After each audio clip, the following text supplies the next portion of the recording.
So for today's video guys, magluto ko og magay. So diha nag-prepare na ko diha sa ako mga kanang konon sama ng kalan o kanang kalan kanang among o kalan na siya sa kwan. Nagkuan ako diha no naghaling na ko din napita kay para masugdan na ato ang cooking show. So diha nahalin lagi passport na ko nahaling na jud na siya na diha napita. So muna na jud siya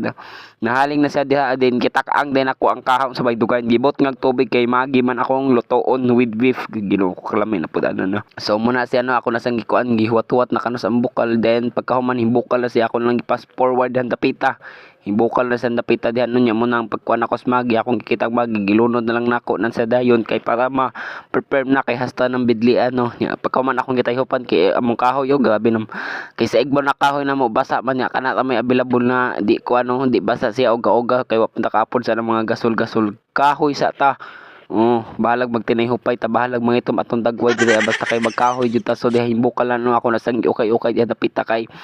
o kayo dyan na siya no kay para mahumok siya or kanang something na makuan siya diha kapitan niya mo to akong okay siya diha kay bukal lang po na siya no kay ako lang sa gi okay diha napitan so gikuha na ako ang pangtimpla goy mo na yun muna nakadaglami basta lucky me lumi charlak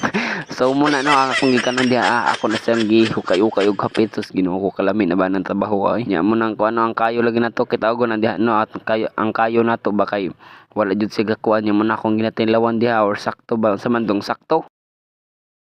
sakto jud